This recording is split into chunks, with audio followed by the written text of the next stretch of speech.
Yet another MAGA Republican handpicked by Donald Trump has lost a key race in a battleground state, this time in Georgia, where Democratic incumbent Raphael Warnock won the Senate runoff last night, giving Democrats full control of the chamber without needing a tiebreaker and defying the odds in a year Republicans thought would be a red wave. For more on this, it's time for a closer look. One way you know that Herschel Walker was deeply unqualified to serve in the United States Senate was that even Republicans would rarely let him go on Fox News by himself. Instead, he was almost always accompanied by his chaperone, South Carolina Senator Lindsey Graham, who seemed to do most of the talking. This is the year of the Georgia Bulldog, and there's no bigger Georgia Bulldog than Herschel Walker. I want every liberal to be miserable come election night. TeamHerschel.com. So, TeamHerschel.com if you want to go to TeamHerschel.com. But I want to say one thing. This man will change the Republican Party. You're going to win this race. TeamHerschel.com. Go light up the internet. If you will give to TeamHerschel.com right now tonight, I will do 50 push-ups on your show, but you got to give now. Man, I understand why they let Lindsey Graham do the talking, but they didn't even trust Herschel with the push-ups? That's really a testament to how little faith they had in him. I'm not saying Herschel's dumb, but the last time I asked him to give me 50 push-ups, he robbed the bra store.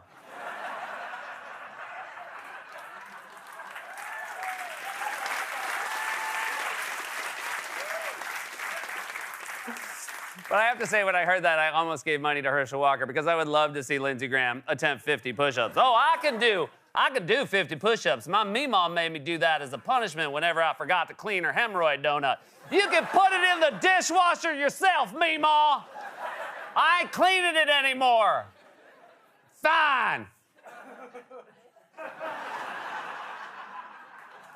One.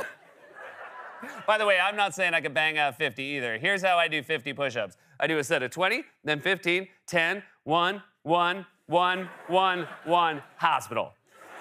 Shockingly, the strategy of doing exercise stunts for money did not work. Warnock beat Walker handily last night in a state where the Republican governor won by 8 points. And one reason for that is people are just tired of Trump's hand-picked clown car of bozos and doofuses. For example, we told you a few weeks ago about a very bizarre, lengthy rant Walker went on at a campaign stop about vampires and werewolves. The story was so long and detailed, it would take us the rest of this segment to show you the whole thing. But here's how it started. You ever watch a stupid movie late at night hoping it's going to get better, don't get better, but you keep watching it anyway?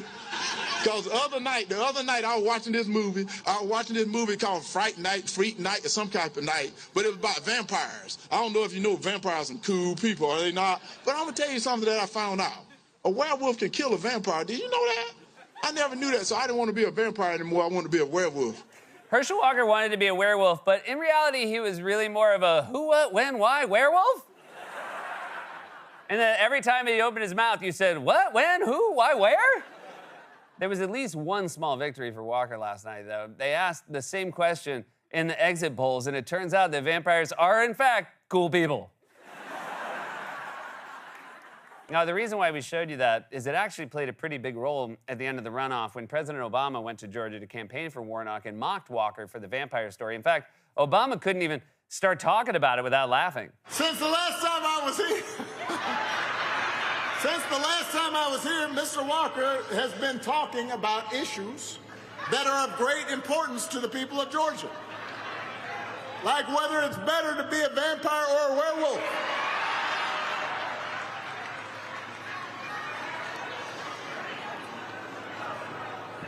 This is a debate that I must confess I once had myself.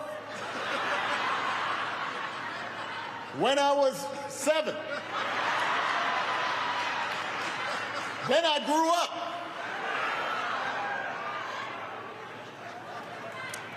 In case you're wondering, by the way, Mr. Walker decided he wanted to be a werewolf, which is great. As far as I'm concerned, he can be anything he wants to be, except for a United States Senator. And I will say, I do wish I could have seen 7-year-old Obama debating whether he wanted to be a werewolf or a vampire. Now, on the one hand, vampires, they're immortal. On the other hand, werewolves can dunk.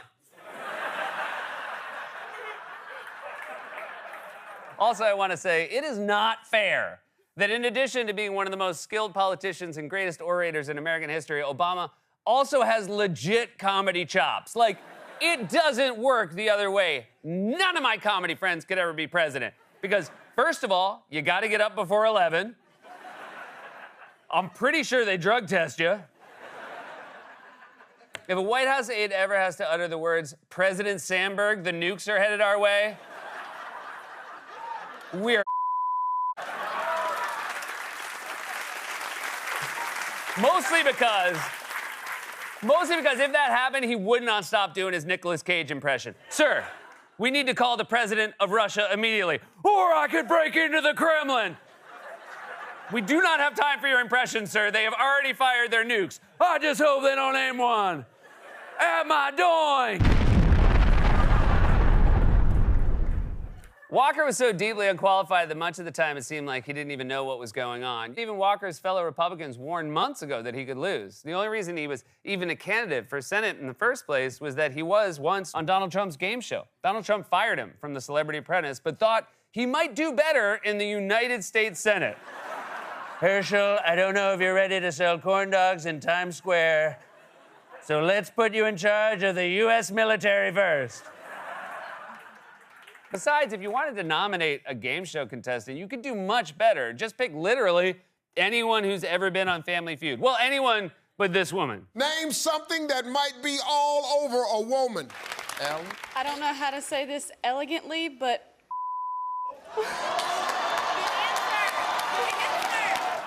We didn't bleep that. They did. What did she say? What could the answer have possibly been? Look what this woman did to poor Steve Harvey. Do you know how filthy your answer has to be to completely silence Steve Harvey? I've never seen so much existential dread in one man's eyes. You know what the worst part was? Number one answer.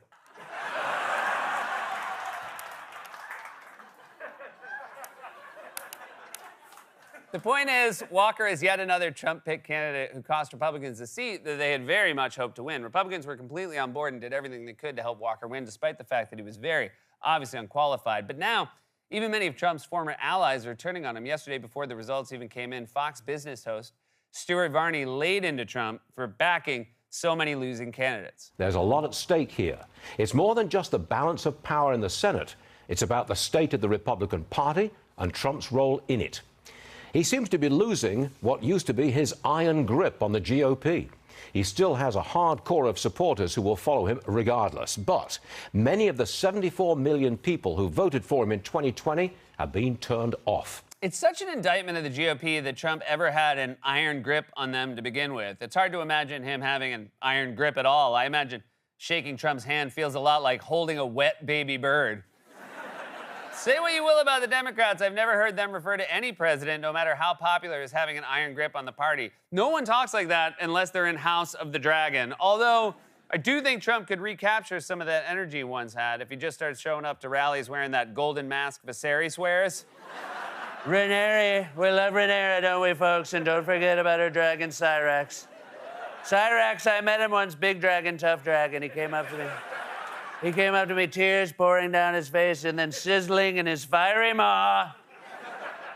And he clutched my entire body in his giant talons. And then he said to me, he said, Mr. Trump, sir, roar! And he breathed fire all over me. But my skin is so thick and resistant.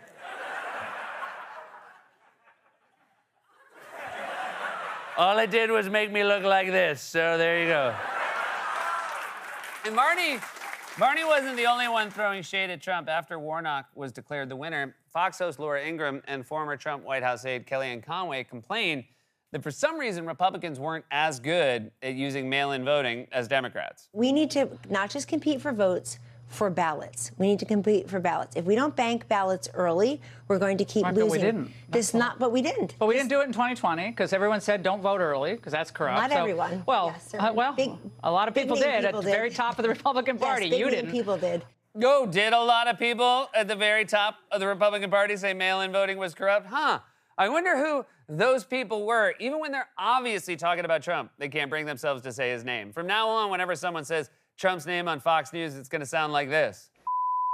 It's so amazing to watch these people suddenly start complaining about the consequences of their own actions. You were Trump's fiercest supporters when he was claiming mail-in voting led to fraud, and now you're whining the Republicans don't vote by mail. Sorry, but you can't complain about a neck bite after you open the door and invite in a vampire. The best part, though, was watching them melt down as the results came in and desperately searched for anyone other than Trump to blame. This is what we expected, and, you know, look, the Senate Democrats, I would argue, did a much better job, and they got the early vote out. We felt this coming. To me, it never felt like the Senate Republicans wanted this guy in office. He was a Trump pick. They didn't like that. There wasn't the intensity on the part of the Republicans as there was on the part of the Democrats. I felt it, you felt it, but we don't change anything. We have the same people in place in leadership, same people in place apparently at the RNC. Perhaps that's not changing. We just keep doing the same thing over and over again. I'm pissed tonight, frankly. All right, first of all, Laura Ingraham has the energy of a country club patron who's been made aware they changed chefs. They fired Mario. They fired my Mario, but he used to make the most delightful chef brioche. I'm pissed. Second, you're mad that Senate Republicans didn't want Walker to join them. You think they wanted to spend all their downtime between votes talking about whether vampires are cooler than werewolves? You think that's Mitch McConnell's idea of a good time? Besides, you know he's gonna pick vampires. He'd never side against one of his own. I do enjoy imagining that conversation, though. Herschel, just remember, we need you to vote no on the bill.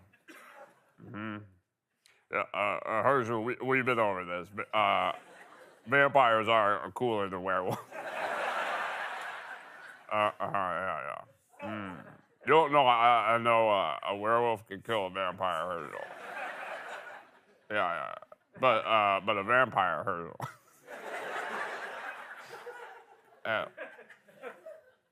Yeah, but a vampire could turn into a bat. He dropped the phone.